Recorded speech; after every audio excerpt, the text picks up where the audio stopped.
আল্লাহু শব্দটি পড়ার নিয়ম। আল্লাহু শব্দ দুই প্রকারে পড়তে হয়, পুর তথা মোটা করে, বারিক তথা পাতলা করে। পুর আল্লাহ শব্দের তাসদীদের ডানে যখন জবর অথবা পেশ হয়, আল্লাহ শব্দের লাম। আউযু বিল্লাহি মিনাশ শাইতানির রাজিম। বিসমিল্লাহির রহমানির রহিম। সম্মানিত জ্ঞান পিপাসু ভাই ও বোনেরা, আসসালামু আলাইকুম ওয়া রাহমাতুল্লাহি ওয়া বারাকাতুহু। 59 নং পর্বে আমরা কলকলা কি, কলকলাকে কত প্রকারে পড়তে হয় উদাহরণ সহ বিস্তারিত আলোচনা করেছি।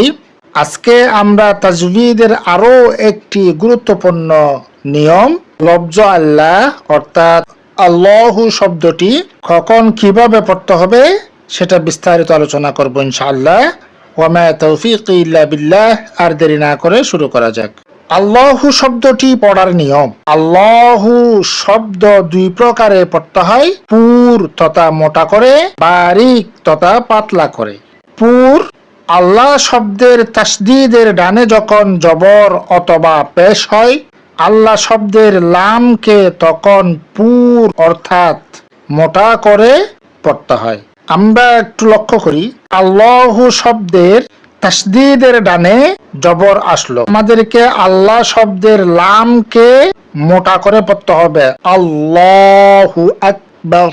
এখানেও যদি দেখি আল্লাহ শব্দের তাসদীদের ডানে পেশ আসলো, আল্লাহ শব্দের লামকে পুর তথা মোটা করে পড়তে হবে, রাসূলুল্লাহি।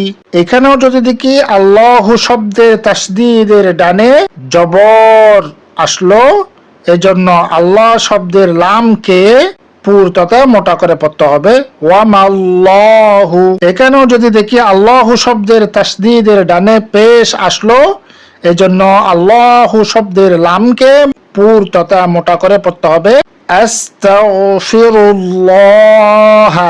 এখন দেখি বারিক। আল্লাহ শব্দের তাসদীদের ডানে যখন জের হয়, আল্লাহ শব্দের লামকে তখন বারিক তথা পাতলা করে পড়তে হয়। যেমন আল্লাহু শব্দের তাসদীদের ডানে জের এসেছে, এজন্য আল্লাহ শব্দের লামকে বারিক তথা পাতলা করে পড়তে হবে, বিসমিল্লাহি। এখানেও যদি দেখি আল্লাহ শব্দের তাসদীদের ডানে জের এসেছে, এজন্য আল্লাহ শব্দের লামকে বারিক তথা পাতলা করে পড়তে হবে, আলহামদুলিল্লাহি।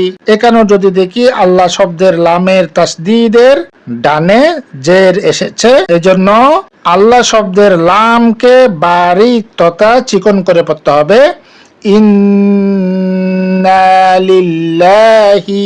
এখানেও যদি দেখি আল্লাহ শব্দের তাসদীদের ডানে জের এসেছে, এজন্য আল্লাহ শব্দের লামকে বারিক তথা পাতলা করে পড়তে হবে, ফি দীনিল্লাহি।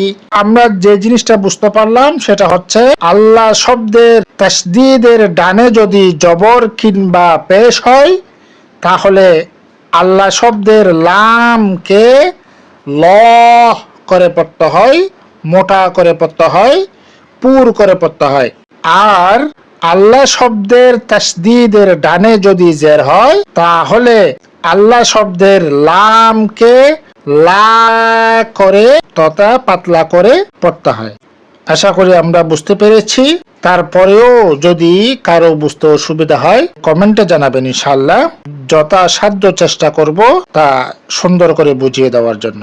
রাসূলুল্লাহ সাল্লাল্লাহু আলাইহি ওয়াসাল্লাম বলেন, বাল্লিগু আন্নী ওয়ালাউ আয়াহ, অর্থাৎ তোমরা আমার পক্ষ থেকে পৌঁছাও যদি তা একটি আয়াতও হয়। এই হাদিসের অনুসরণে লাইক, কমেন্ট ও শেয়ার করে ধর্মপ্রাণ মুসলিম ভাই বোনদের শিকার সুযোগ করে দিই। কেননা আমাদের শেয়ারের ফলে একজন ভাই কিংবা বোন যদি শিখতে পারেন, তাহলে আমরাও সওয়াবের ভাগীদার হব ইনশাআল্লাহ। পরিশেষে বলবো, আমরা যারা সহজ কোরআন শিক্ষা ইউটিউব চ্যানেল থেকে দেখছি, চ্যানেলটি সাবস্ক্রাইব করে বেল আইকনটা অন করে দেই। আর আমরা যারা ফেসবুক পেজ থেকে দেখছি, পেজটি ফলো করে রাখি, যাতে আমরা পরবর্তী ভিডিওগুলো ধারাবাহিকভাবে দেখে শিখতে ও জানতে পারি। আগামী পর্ব দেখার আমন্ত্রণ জানিয়ে এখানে শেষ করছি। আসসালামু আলাইকুম ওয়া রাহমাতুল্লাহি ওয়া বারাকাতুহু।